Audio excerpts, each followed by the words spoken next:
Gabonaises, Gabonais, mes chers compatriotes, le Gabon, notre pays, célèbre ce dimanche 17 août 2014 le 54e anniversaire de son accession à la souveraineté internationale.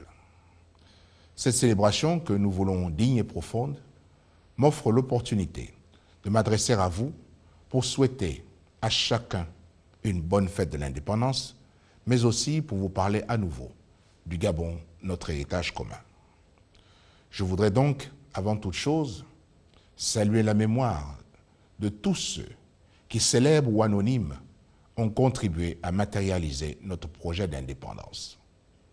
Je voudrais, dans ce sens, avoir une pensée toute spéciale pour les pères fondateurs de notre République, en particulier pour mes illustres prédécesseurs, feu les présidents Léomba et Omar Bongo Ondimba, qui ont su, avec courage et abnégation, porter notre pays sur les fonds baptismaux en le dotant d'institutions crédibles et solides, en impulsant un élan patriotique certain tout en consolidant la paix et l'unité nationale.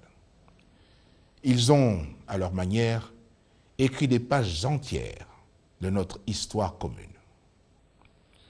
Notre devoir national, notre responsabilité collective est d'œuvrer avec détermination pour que notre action de transformation du Gabon nous inscrive dans un avenir que nous voulons riche et plein d'espoir pour nos concitoyens. En ce jour d'anniversaire de notre indépendance, je voudrais que chacun prenne conscience que notre marche commune vers la prospérité nous commande de relever la tête et de lire sur le fronton de la République gabonaise la devise qui doit guider nos pas. Union, travail, justice. Mes chers compatriotes, la force et la détermination que je mets dans mon action au service de la nation ne peuvent se comprendre que dans ma volonté affirmée de parvenir à la transformation radicale de notre pays. L'ampleur et la responsabilité de construire cet édifice Gabon que nous voulons robuste nous obligent, chacun à la place qui est la sienne, à donner toujours le meilleur de lui-même. C'est tout le sens des réformes que j'ai engagées depuis mon accession à la magistrature suprême. Rien ni personne ne pourra me dévier de cette trajectoire. Et en aucun cas, les intérêts égoïstes, les résistances obsessionnelles à toute idée de changement. Mes chers compatriotes, que l'on ne s'y trompe pas. Beaucoup de choses ont déjà été réalisées dans le cadre de la mise en œuvre du plan stratégique Gabon émergent. Mais j'entends l'impatience de ceux qui ont l'impression que les choses n'avancent pas suffisamment vite. Pour autant, cette impatience, pour légitime qu'elle soit, ne doit pas nous conduire à ne regarder que les absences, les retards ou les manquements. Cette lecture pessimiste, voire démagogique, ne rend pas compte de la réalité du Gabon que nous sommes en train de bâtir secteur par secteur, pilier par pilier. Dans le domaine des infrastructures, indispensables au développement cohérent et intégré de notre territoire, notre pays poursuit résolument sa transformation. En effet, nous avons réalisé, réhabilité et achevé ces 5 dernières années plus de routes et de ponts que durant les 20 années antérieures. Le tronçon Djolé-Medouman, l'axe Lalara au vent Makoukou, l'axe Akieni-Okonja, l'aménagement du tronçon Chibanga-Mayumba et le pont sur l'Ambagno, les tronçons PK12-Nsile, Mikoui-Carrefour-le-Roi, Mouilandende, pour ne citer que ces exemples. Certains de ces axes routiers avaient été si souvent annoncés et jamais réalisés que plus personne n'y croyait, à l'image de l'axe Port-Gentil-Omboué. S'agissant du Gabon industriel, j'ai pris le pari d'œuvrer à la création d'un tissu industriel national par la transformation locale de nos matières premières. C'est ainsi que la réforme de la filière bois, qui qui avait suscité incompréhension et scepticisme dès son annonce, a résolument pris forme, est aujourd'hui salué par les acteurs majeurs de ce secteur important de notre économie. Il en est ainsi de la SNBG, de la société Rougier Gabon, qui renoue avec les bénéfices liés non plus à l'exportation brute du bois, mais à sa transformation. De même, nous pouvons être fiers de ce que, depuis quelques jours, notre pays transforme désormais le minerai de manganèse, qui était jusque-là exporté brut, et ce grâce à la mise en œuvre du complexe métallurgique de Mwanda et du barrage du Grand Poubara. D'autres usines de transformation voient le jour dans la zone économique spéciale de Nkok. Oui, mes chers compatriotes, je l'affirme ici, l'ère de la véritable industrialisation du Gabon a démarré. Pour ce qui est du Gabon vert, de nouvelles plantations d'EVA et de palmiers à l'huile ont vu le jour à Bitam, Kango, Mouila et Lambaréné, renforçant celles déjà existantes dans le strict respect des bonnes pratiques environnementales et sociales. Les ressources halieutiques sont elles aussi en voie de transformation et de commercialisation locale. Nous pouvons par ailleurs être fiers de ce que notre pays a adopté et promulgué la loi sur le développement durable. Elle énonce des principes et des bonnes pratiques qui garantissent à notre pays un développement propre et harmonieux par une utilisation rationnelle de nos ressources naturelles et de nos territoires terrestres et maritimes. Dans le domaine des services, nous pouvons, là aussi, être fiers de la crédibilité de notre système bancaire. Si des avancées importantes sont notées dans le développement des infrastructures numériques, nous devons cependant, pour en tirer un meilleur profit, nous activer à bâtir tous les services inhérents d'une véritable économie numérique. C'est l'un des domaines sur lesquels la créativité de la jeunesse gabonaise devrait pouvoir s'exprimer. Mes chers compatriotes, faire du Gabon un pays émergent ne peut pas relever de simples incantations, ni d'un slogan servi à longueur de discours. Ces réformes et ces transformations auxquelles nous nous sommes engagés exigent une mobilisation permanente et patriotique autour de cet objectif national.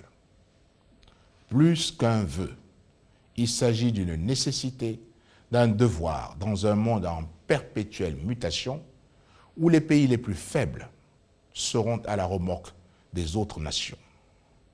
C'est donc avec vous et sans distinction qu'ensemble, nous allons assurer le développement durable de notre pays. Et comme je l'ai souvent dit, aucun Gabonais ne doit rester sur le bord de la route. C'est la raison pour laquelle je vous ai proposé, après avoir réalisé un diagnostic sans précédent et sans complaisance sur l'état de la pauvreté dans notre pays, d'ajuster notre stratégie d'investissement humain à la réalité. Car ce n'est un secret pour personne. Aucun pays ne se développe sans des ressources humaines de qualité, aussi bien en relation avec le bien-être qu'avec la formation. À ce sujet, je rends un hommage particulier à la première dame du Gabon, Mme Sylvia Bongo Ondimba, pour son implication résolue dans la définition du pacte social que je vous ai proposé et auquel vous avez adhéré lors des assises sociales. La mise en œuvre des différents volets de notre pacte social permettra d'apporter des solutions pérennes aux priorités aux populations les plus fragiles afin d'assurer leur autonomisation. Mes chers compatriotes, à ce sujet, nous pouvons être fiers de ce que la Caisse nationale d'assurance maladie et de garantie sociale, la CNAMGS, fournissent aujourd'hui des services utiles aux Gabonais. C'est pourquoi nous devons veiller, tous ensemble, à ce que notre système de solidarité nationale soit pérenne et plus performant. Il en est de même pour le Fonds national d'aide sociale en ce qui concerne les activités génératrices de revenus pour aider à l'autonomisation des populations. Il s'agit au final de permettre à chaque Gabonais d'être bien formés, d'être bien soignés, d'avoir un emploi pour vivre dignement et en toute sécurité dans cette société que nous sommes en train de bâtir. C'est le sens de toutes les politiques menées en faveur d'une plus grande transformation de nos matières premières, véritable gisement de richesse et d'emploi pour nos jeunes. Pour cela, il nous faut adopter des comportements citoyens et responsables, ni abuser, ni frauder, et veiller à la bonne gouvernance. Mes chers compatriotes, sur l'ensemble des sujets que je viens d'exposer, et comme je l'ai déjà dit, j'attends du gouvernement une accélération véritable de la cadence, plus d'ardeur et de détermination à la matérialisation des solutions aux problèmes quotidiens de nos compatriotes. Gabonaises, Gabonais, la condition essentielle pour réussir notre développement est de préserver la paix, l'unité nationale et notre vivre ensemble. C'est pourquoi nous ne devons laisser personne, quelles que soient ses motivations et ses ambitions, mettre en péril ce qui fait notre socle commun, notre héritage, la paix. En effet, j'entends s'élever des discours de haine, de division et de xénophobie. J'entends aussi prononcer des mots hideux qui n'ont jamais fait partie de notre pratique politique, ni de notre ADN social, même dans les pires moments de notre histoire. J'entends enfin dresser du Gabon un tableau que l'on veut à tout prix assombrir pour chercher à justifier, derrière une apparente contradiction politique, la théorie de la race ou de l'ethnie pas assez pure pour être gabonais et appeler à l'insurrection. Ces discours ne sont ni acceptables ni pardonnables. Ceux qui les tiennent devront en porter l'entière responsabilité. Et je rappelle que la forme républicaine de l'État ainsi que le caractère pluraliste de notre démocratie sont intangibles. Et je ne laisserai personne y porter atteinte.